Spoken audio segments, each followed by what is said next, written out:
In our today's class, we are going to learn about tools of recombinant DNA technology. That is, what are the different tools that we are going to use for the recombinant DNA process. So the first very important tool is restriction enzyme. The restriction enzyme is also known as molecular scissor because it cut the DNA into smaller pieces, and those smaller pieces are further transmitted or used for the recombinant DNA technology. We will learn in detail about these restriction enzymes as we will proceed in today's lecture. The second important tool for restriction enzyme for recombinant DNA technology is Vactor or plasmids. Now, Vactor has two important functions.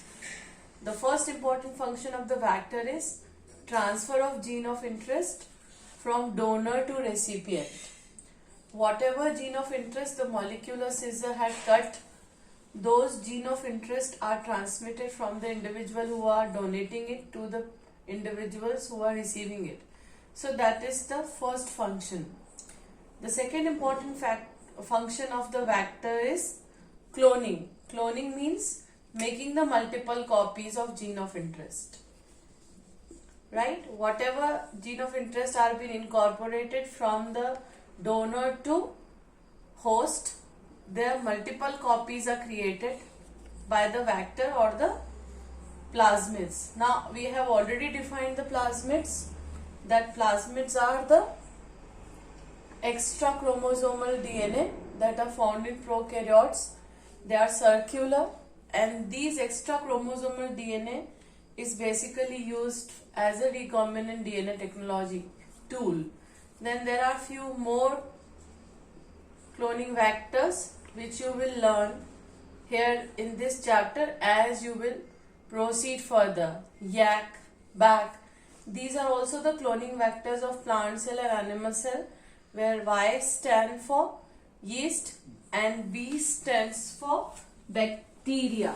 Okay, so these are the few more examples of the cloning vector, but the most common cloning vector that we use is the plasmid. So the full form for the YAC is yeast artificial chromosome and BAC is bacterial artificial chromosomes. These are also being used as a cloning vector in plant and animal cloning. Now let us learn about restriction enzyme, that is the molecular scissor, in detail. So in year 1963, enzyme responsible for restricting the growth of bacteriophage in E. coli was isolated, and this enzyme performed two functions. First function performed by enzyme was adding the methyl group to DNA, and the second function which the enzyme performed was it used to cut the DNA into fragments. So this function, the enzyme which used to perform this function, that is it used to cut the DNA into pieces of fragments, is used as restriction enzyme or molecular scissors. Now let us learn about the types of restriction enzymes. There are two types of restriction enzymes or molecular scissors: restriction exonuclease and restriction endonuclease. The restriction exonuclease remove the nucleotide from the end of DNA, whereas the endonuclease make a cut at specific position within the DNA. So these are used as molecular scissors. Say for example, if this is a DNA strand, then exonuclease is going to remove the nucleotide from the ends as per the definition that I have given, that it is going to remove the nucleotide from the ends of the DNA strand, whereas for endonuclease they are going to make a cut in between. That cut can be here, here, here. It is not necessary that they only remove the nucleotide from the corners. So that is why this is the restriction endonuclease, that is which is going to make the cut in between the DNA and will create what? Will make the pieces of DNA. Okay children? HindII is the first restriction enzyme that was isolated from bacteria Haemophilus influenzae in year 1968, and 3 biotechnologists were involved in their isolation: H.O. Smith, K.W. Wilcox, T.J. Kelly. Okay, so this is the first restriction enzyme that was isolated by these people, and this enzyme used to cut the DNA at a particular point, and that particular point is referred as recognition site,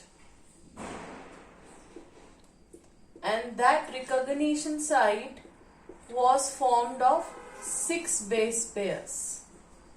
Okay children, so whenever the Haemophilus influenzae enzyme, that is HindII, need to cut the DNA, the first thing was that it used to find this recognition site first on the DNA, and then only at that particular point only it used to make the cut, and that recognition site was formed of 6 base pairs. Now detail we will give later in the chapter. How it worked, how these restriction enzymes work.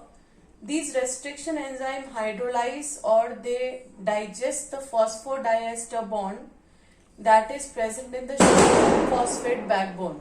Okay, we very well know the structure of a DNA. So they make a cut in the sugar phosphate backbone, and they are just breaking the phosphodiester bond. Till now, more than 900 restriction enzymes are isolated from the 230 strains of bacteria, and all of them are having their different recognition sequence or different recognition site. That is, if the HindII is having the recognition sequence of 6 base pair, then other enzymes which are isolated have the different recognition sequence. Every enzyme has its own recognition sequence, and that is why they are not going to cut the DNA of each other. They are very specific. It's like key and lock model. Okay children? Okay, now let us learn about the nomenclature of restriction endonuclease. That is how the endonucleases are named. Right? Nomenclature means how we are going to provide them the name. So there are certain rules that I have listed here. So we will go through these rules, and then I'll take up one example and we'll apply that example to these rules. Okay? So the first rule for the nomenclature is that they are named from the bacterium from which they are isolated. Okay? Now the first letter of the enzyme is the first letter of the genus of the bacterium. The second and the third letter are the first 2 letters of the species of the bacterium. The fourth letter is the strain of the bacteria, and the last Roman numeral that we see is the order in which the enzyme was isolated. So now let us take the example E. cor 1. Now here E. cor is isolated from the bacteria Escherichia coli. Okay, you are very well known with E. coli, right? So now the naming of this enzyme is derived from where? From the bacterium. That is the first rule. Okay. Now see, the first letter of the enzyme is the first letter of the genus. This is the Escherichia is the genus and coli is the species. So the first letter of the enzyme is coming from the genus. The second and the third are the first two letters of the species. See, this is the second and this is the third. The first, second letters of the species is CO. So this is the CO, that is CO. E is the coming from the species. Sorry, E is coming from the genus. CO is coming from the species. R is the strain. Okay, so the strain basically from which it is isolated is RY13. Okay, so if the strain is this, then we are taking this alphabet. That is the first letter of the strain. So this is R and this is the Roman numeral. Roman numeral is the 1. So it means when it was isolated from E. coli, it was isolated in the first position. That is why the name of the enzyme is ECOR1. The first restriction enzyme, that is HIND2. Haemophilus influenzae is the bacterium from which it is isolated. Right? I have just now told you that it is being isolated from Haemophilus influenzae. Now apply the same rules. The name is coming from the bacterium name. For the name, we are going to take the first letter of the genus. Then next we will take the first two letters from the species. Then the strain is the D and order was the second. So the name is given like HIND2. Same way you are going to learn about many more restriction enzymes as we will proceed in the chapter, like PVU1. This is one more. Then there is BAMH1. Then there is HIND3. Then there is SALP2. So there are many more enzymes. I have told you children that there are 900 restriction enzymes are being isolated. More than that are being isolated. And they all are working for making the cut in the DNA or creating the fragments in the DNA. So this is how the restriction enzymes are named. Okay.